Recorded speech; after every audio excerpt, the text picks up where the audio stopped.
વડોદરા શહેરમાં આજે SC, ST અને ઓબીસી સમાજ દ્વારા વિવિધ પડતર માંગણીઓ તેમજ શિક્ષણ ક્ષેત્રે લાગુ કેટલાક કાયદાઓ સામે વિરોધ પ્રદર્શન કરવામાં આવ્યું હતું. ડૉક્ટર બાબા સાહેબ આંબેડકર ભવન અલકાપુરી ખાતેથી શરૂ થયેલી વિશાળ જન આક્રોશ રેલી રેસકોર્સ ખાતે આવેલી બાબા સાહેબ આંબેડકરની પ્રતિમા સુધી પહોંચી હતી અને ત્યારબાદ જિલ્લા કલેક્ટર કચેરી સુધી જઈ આવેદનપત્ર આપ્યું હતું.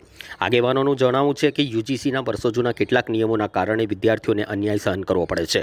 રોહિત વેમુલા અને પાયલ તડવી જેવા વિદ્યાર્થીઓના કેસોનો ઉલ્લેખ કરી શિક્ષણ ક્ષેત્રે સમાન અધિકારોની માંગણી ઉઠાવવામાં આવી છે. સાથે જ એસસી, એસટી અને ઓબીસી સમાજ સામે થતા અત્યાચાર બંધ કરવાની પણ માંગણી કરવામાં આવી હતી. આંદોલનકારોએ સ્પષ્ટ ચેતવણી આપી હતી કે જો ફેબ્રુઆરી મહિનામાં તેમની માંગણીઓ સ્વીકારવામાં નહીં આવે તો આગામી 5મી માર્ચના રોજ વડોદરા જિલ્લામાં વિવિધ સંગઠનો સાથે મળીને હજારો લોકો જોડાઈ ઉગ્ર આંદોલન કરશે. આજ રોજ અમે racecourse Alkapuri doctor Baba Saheb Ambedkar ભવનથી doctor Baba Saheb પ્રતિમા અને ત્યાંથી કલેક્ટર કચેરી ચાલતા પહેલાં રેલીનું આયોજન કર્યું છે. આ રેલીનું આયોજન યુજીસી એક્ટ પર જે સુપ્રીમ કોર્ટના જજોએ રોક લગાવી છે. અમારો સુપ્રીમ કોર્ટનો વિરોધ નથી, પણ અમારો વિરોધ છે સુપ્રીમ કોર્ટના જજો પર. આ જજોએ સંપૂર્ણ રીતે દેખાય કે જાતિવાદ કરો. જે જજોનું કામ છે કે ન્યાય પ્રણાલી વ્યવસ્થા રહી, પણ એ જજો દ્વારા જ માત્ર 6 જજો દ્વારા જ આની પર રોક લગાવવામાં આવી. ભારતભરમાં યુજીસી એક્ટનો કોઈપણ જગ્યાએ એવો દુરુપયોગ થયો નથી કે એવી કોઈપણ ઘટના ઘટી નથી, છતાં પણ રોક લગાવવામાં આવી. જે એસઆઈઆરની કામગીરી છે એમાં હજારો લાખો એફઆઈઆર દાખલ થઈ છે, છતાં પણ સરકાર એના પર રોક ના લગાવી.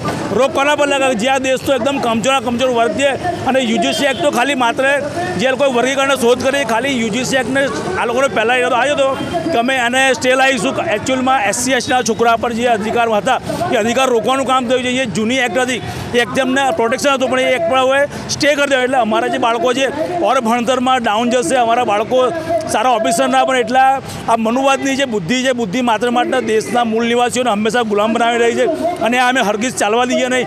જો અમારી વાત હવે સુપ્રીમ કોર્ટ કે દેશની ન્યાય પ્રણાલી નહીં માને તો આવનારા સમયમાં ગુજરાતભરમાં ખૂની આંદોલન ખેલવાની અમે તૈયારી કરીએ છીએ. જય ભીમ.